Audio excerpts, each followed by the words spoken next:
What you call love, she reads as desperation. You check your phone more than you breathe. You craft messages in your head that you'll never send, then send them anyway. You replay her laugh, her last words, the way she used to look at you like you were the only man in the room. And now, she's gone. Not just physically, energetically. You're still reaching for a version of her that no longer exists. And in doing so, you've started disappearing from yourself. Punchline. You didn't lose her when she walked away. You lost yourself when you made her your reason. You've been told to move on, to forget her, to focus on yourself, but no one told you how. How to let go when your heart still clings, how to stand tall when your worth feels shattered, how to stop chasing what won't come back. This isn't about blaming her. This is about confronting what's been living inside you, the part that gave too much, the part that mistook pain for passion, the part that forgot its own strength. This video is your return to clarity, to calm, to the grounded man you were before the storm. Comment, I remember who I am. Number 1, she felt you stop being a man. When you lose yourself to be loved, she no longer sees the man she loved. There's a silence that sits in the chest of a man after she's gone, not the silence of peace, but the silence of confusion, of asking yourself, why wasn't I enough? Of replaying every moment where you opened up, softened, showed her everything, and wondering why that wasn't the thing that made her stay. You didn't mean to lose yourself. You thought you were loving her. You thought that if you could just be more open, more available, more gentle, that she'd feel how deeply you cared, that your softness would be proof of your depth. But what you didn't see is that somewhere along the way, you stopped being the grounded man she first felt safe with. You stopped being the rooted, calm presence she was drawn to. You stopped being your own center. You became reactive, watching your phone more than your breath, changing your tone, your words, your truth. To avoid upsetting her, you started walking on eggshells instead of standing in your spine. That's not love. That's surrendering your masculinity for permission to stay close. And she felt it, not in what you said, but in what you gave. In the way you started orbiting around her moods, in the way your energy shifted from steady to seeking, from centered to chasing. And here's the part that cuts the deepest. You thought trying harder would win her back. You thought if you loved even more, if you showed her your whole soul, she'd remember why she chose you. But women don't feel desire.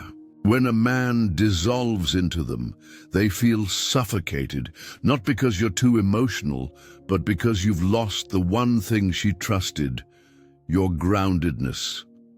A man who collapses into emotion is not dangerous, not exciting, not magnetic. Yeah, is heavy. And she begins to float away. This is not to say you must be cold. It's not to shame your feelings, but emotion without boundaries becomes weight, not connection. You were never meant to make her your oxygen. You were meant to breathe beside her, to share the same sky, not to beg for her air. The psychology of heartbreak plays a cruel trick. It tells you that if you can just feel more, care more, explain more, act more, that you can pull her back in.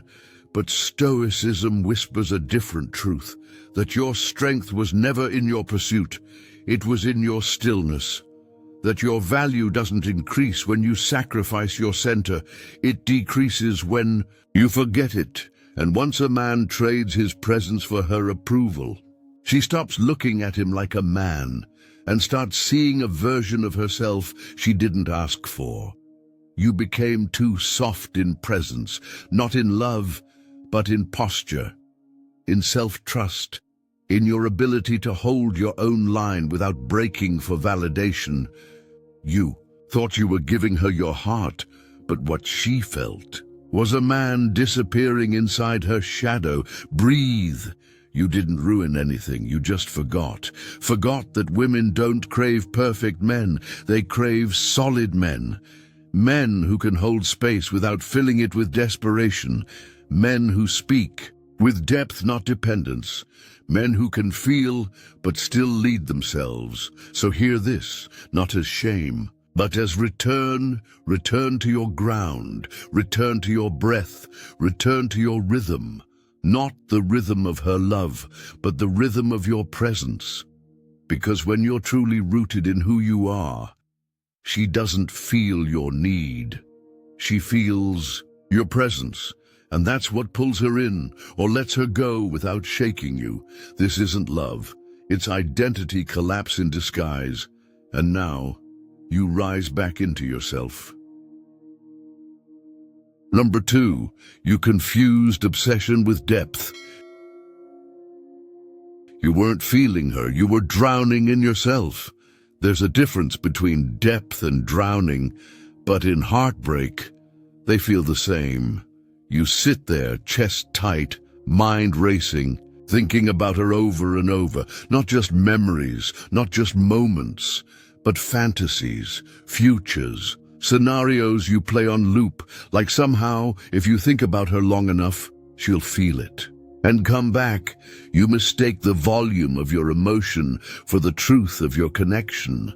You think, if I feel this deeply, if I hurt this much, if I still think of her every night, then it must have meant something.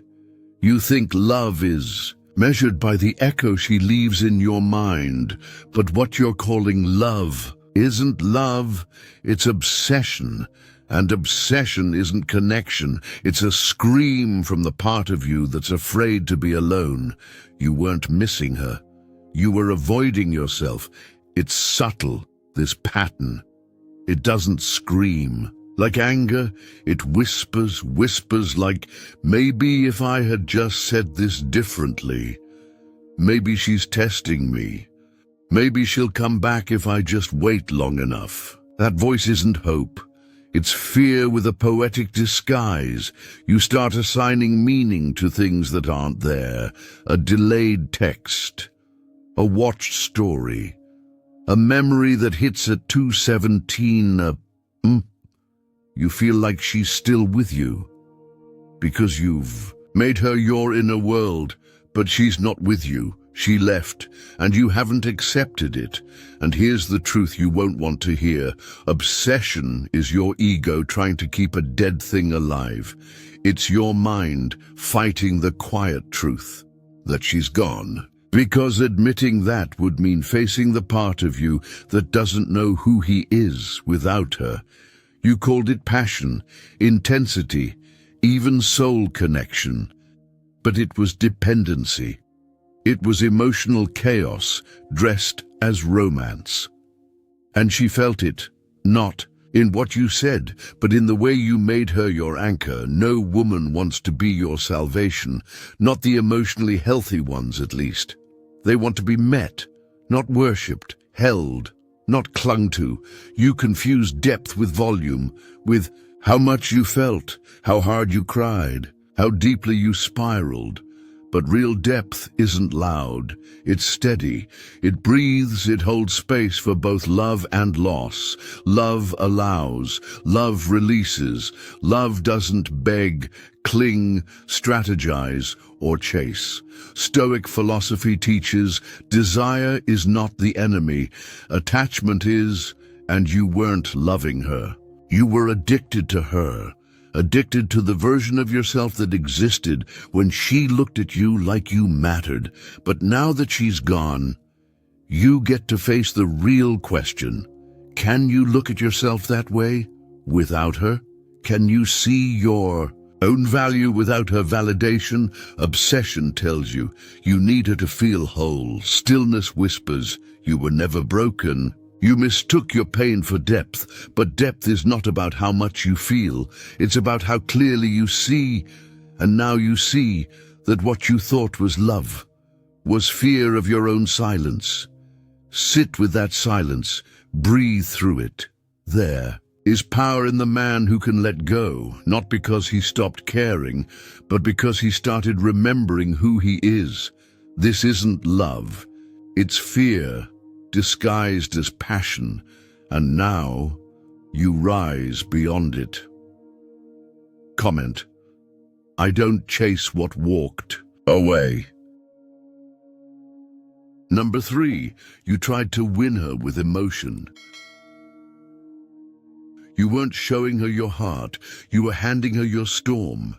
You thought if you just told her how much she meant to you, if you let her see all the pain, the longing, the confusion, she would understand. She would feel it too, and she'd come back. You cried, you opened up. You said things you never said before. You gave her everything. And when she didn't respond the way you hoped, you were shattered. Not just by her silence, but by the feeling that your deepest truth didn't matter. But here's the quiet truth you've been avoiding. You didn't share to connect. You shared to convince. There's a difference. Real. Sharing comes from fullness, from a grounded sense of self, from presence. But what you did was offloading. You tried to win her with your emotion, tried to turn pain into proof. You thought if she could just feel how much you felt, she'd realize she made a mistake. But emotion, when not rooted in dignity, doesn't feel like love to a woman. It feels like weight, like a tide trying to pull her under. And that's not connection, that's collapse. You weren't reaching out. You were reaching down into your own emptiness, trying to hand it to her like a gift. But a woman can't carry your chaos. She can only meet your presence. And when you replaced presence with pleading, she stepped back. You see, emotion alone is not power, not when it's flailing, not when it's uncontrolled, not when it's used as a strategy to bring someone closer. You thought vulnerability would heal the bond, but vulnerability without backbone becomes emotional leakage. And it doesn't make you less of a man to feel deeply. It makes you less of a man when you try to use those feelings to fix, to chase, to prove your worth. That's not expression, that's dependency. And let's be honest, you weren't just expressing, you were performing pain, because somewhere inside, you believed her presence would make the ache go away. That's the illusion. That's the trap. You handed her your heartbreak and called it love. But love is not a transaction. It's not, I feel this much, so come back. It's not, I'm hurting this badly, so see me again. It's, I feel all of this, and I still let you go. That's power. That's stoicism. Not numbness. Not shutting down, but clarity. Control of what's yours to hold, and release of what's not. A grounded man doesn't deny emotion. He holds it without letting it consume the room. He speaks not to manipulate, but to reveal. And if the other person doesn't move toward him, he doesn't chase. He breathes. He remains because he knows that truth, when spoken from a stable place, has no need to be convincing, it just is. You wanted to be understood. You wanted your pain to matter. You wanted to be seen. But the man who needs to be seen to feel whole has already forgotten his own reflection. Let this be your turning point. Let this be where your tears no longer beg, but cleanse. Let this be where your voice softens, not from desperation, but from depth. You were never wrong for feeling. You just forgot to hold yourself while feeling it. And now you remember, this isn't love. It's drowning in your own waves. And now you become the shore. Comment: I am my own peace. Number 4, you made her your purpose. When a woman becomes your world, she stops feeling safe in it. There's a quiet kind of desperation that no one sees from the outside. It doesn't look like tears. It doesn't sound like begging. It sounds like, "Good morning, beautiful." Every single day. It looks like your calendar clearing whenever she calls. It looks like losing sleep to make sure she's okay, while forgetting to ask if you are. You didn't mean to give her everything. You just wanted to love her right. You just wanted to finally feel chosen, and in that longing, you made her your reason, your rhythm, your reward. But what you didn't see, what she felt, was that you stopped being a man with a path and became a man orbiting her mood. Your days used to be about building something. Now they were about making sure she stayed. You weren't growing. You were guarding the connection, guarding your image, guarding her from walking away. But the moment a man turns his life into a strategy to keep love, he loses the very energy that created it. And she noticed, not because you stopped loving her, but because you stopped loving yourself enough to keep walking. You started asking questions you used to know the answers to. Should I say this? Is this too much? Will this make her leave? You weren't relating.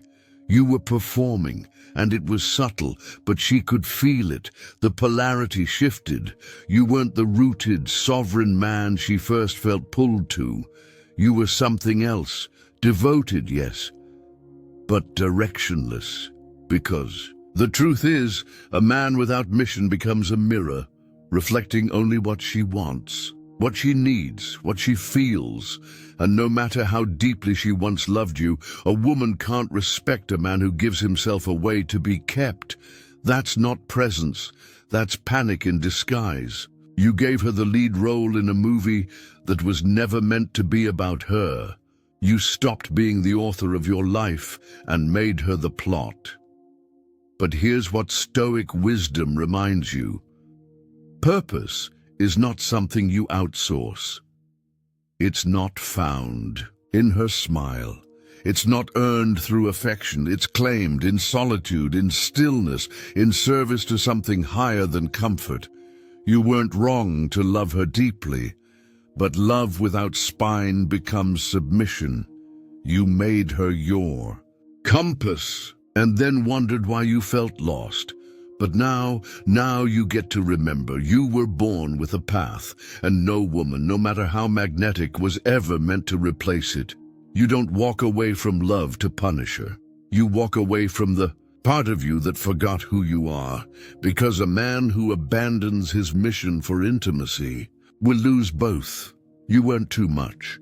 You just weren't anchored. And now you root again, not in her, not in the hope that she comes back, but in the still, quiet knowing that your life is worthy, even without applause, even without her eyes on you, even without someone to come home to right now. You are the home. And when you become that, when you return to your rhythm, your voice, your groundedness, you won't chase, you won't beg, you'll simply walk, and the world will feel you again. This isn't love. It's surrendering your center. And now, you reclaim it. Number 5, you traded silence for strategy. She didn't walk away because you were silent. She walked away because you stopped being still. There's a kind of madness that grows in the quiet after a breakup, a buzzing behind the ribs, a fire in the hands, a need to do something, anything to get her attention again. So you text, then delete, then text again. You wait for her story to pop up, then post one of your own. You quote things that sound like growth, like strength, like you're over it, but deep down you're not trying to heal. You're trying to get a reaction. You thought if you just said the right thing, she'd feel it. That perfect message, that well-placed silence, that subtle post with just the right mix of sadness and swagger. You thought you were being patient, clever, emotionally mature. But you weren't grounded. You were performing. And you called it love. What you were really doing was trading your presence for performance, trading the raw stillness of grief for the illusion of control. Because here's the truth that hurts. You weren't trying to win her heart. You were trying to outsmart her boundaries. Every move you made wasn't about connection. It was about correction, trying to correct the narrative, trying to pull her back with precision, trying to use your words like keys that could unlock her again. But women don't come back because you say the right thing. They come back, if they do, because they feel something real. And strategy is never real. It's calculated. It's conditional. It's manipulation dressed as sincerity. And when she didn't respond, you spiraled, checked if she viewed it, reread your message, wondering if you came off too strong, wondering if silence now might bring her back later. But silence is not a tool. It's not a button you press to get a result. It's a return to yourself, to your breath, to the part of you that doesn't need to be seen to feel whole. You see, a man in his truth doesn't perform. He doesn't plot or chase or tailor his emotions like a product. He speaks once, clearly, and then he holds space, even when that space feels like emptiness, even when it echoes louder than he thought. He could bear. That's the test. That's the threshold between boyhood and manhood, between trying to be chosen and choosing to stand alone in your value. Strategy is noise. It's what the ego does when it's afraid to sit in the fire of loss. But silence, true silence, is fire turned into stillness. It says, I meant what I said. It says, I don't need a reaction to feel whole. It says, I honor myself enough to stop performing. And ironically, that's the only thing that might ever reach her again. Not your tactics, not your carefully timed texts, but your calm, your unshakable calm. Because that's what a woman remembers. Not what you said in desperation, but how you held yourself when everything in you wanted to reach out. The real shift is this: you don't go silent to win. You go silent to return, to your ground, to your purpose, to your integrity. You stop speaking, not because you've given up on love, but because you've given up on trying to prove your worth. This isn't about her anymore. It never really was. It's about the part of you that finally realizes your truth doesn't need punctuation. It needs presence. This isn't love. It's manipulation dressed as sincerity. And now you stop performing and start standing. Number 6, you gave her the job of healing you. She wasn't overwhelmed by your love. She was drowning in your need. There's a silence that lingers long after she's gone. And in that silence, you realize something you never wanted to admit. You didn't just love her. You needed her, not in a way that felt romantic, in a way that felt like survival. Like without her, the pieces of you would fall back apart. You didn't say it out loud. You never told her, fix me. But somewhere in your energy, in your gaze, in the way you leaned into her more than you stood beside her, that's what she felt. You wanted her to love you so completely, so fiercely, that it erased every ounce of doubt that's ever lived inside you, that it fixed what your father never taught you, that it healed the ache your past left behind, that it made you whole. You weren't looking for a partner. You were looking for a cure. And that's not love. That's need dressed in affection. There's a part of you that still thinks love should feel like rescue, that someone should come into your life, see your wounds and say, let me carry you out of this. But real love isn't a stretcher. It's a mirror. And when she held that mirror up, You didn't see a man ready for love. You saw a man still trying to be saved. It's not your fault. You were never shown what self-reliance feels like in the heart. You learned that value came from being wanted. That love was proof that you were enough. So when she loved you, you started to believe. But when she pulled away, you shattered. Not because she left, but because your whole foundation was built on her staying. That's the illusion, that love can fill the void, that her validation can rewrite your story. But no woman, no matter how radiant, can carry the weight of a man who refuses to hold himself. She felt it. Not in the beginning, maybe. In the beginning, it felt like devotion, like attentiveness, like you really cared. But over time, it began to feel like pressure, like a silent expectation that she should make everything okay. And that expectation is too heavy for love to hold. You wanted her to be the answer to questions you hadn't asked yourself yet. Why don't I feel enough? Why do I need someone to love me before I love myself? Why does her approval feel like my oxygen? But Stoicism doesn't promise rescue, it promises responsibility. It teaches you that peace is not given, it's earned. In solitude, in discomfort, in silence, your healing is not her job, it never was. And when she walked away, she didn't abandon you. She released what wasn't hers to carry. And now it's yours. Not as punishment, but as power, because the moment you stop outsourcing your healing is the moment you start reclaiming your life. You're not broken, you're just becoming, and everything she couldn't fix was never meant to be fixed by her.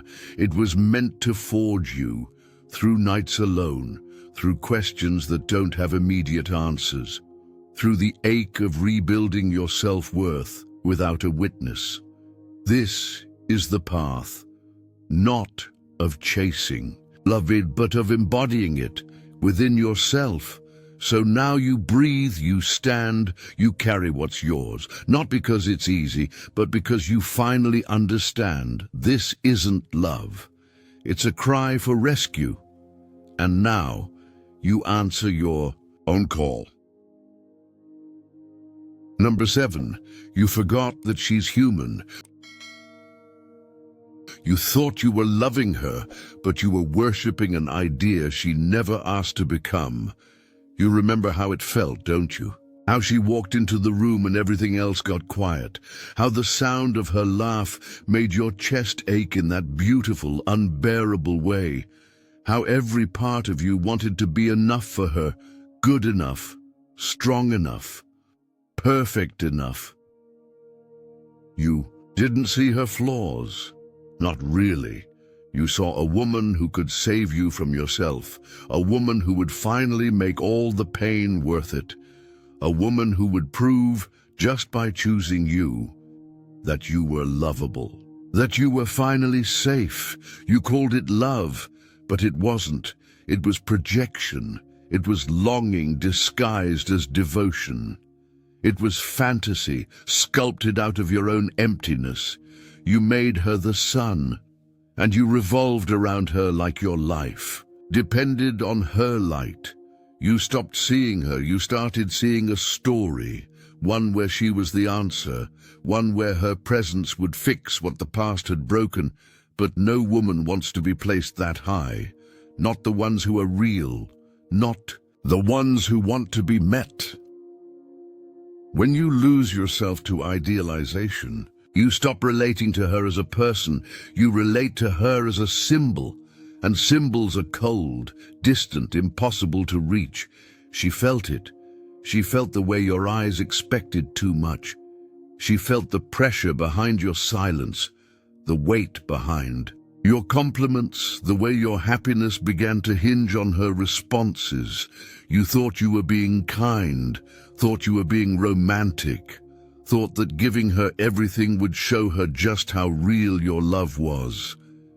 But love, real love, doesn't come from fantasy. It comes from truth. And the truth is, she was just a person with doubts, a person with pain, a person with her own past, her own chaos, her own fears.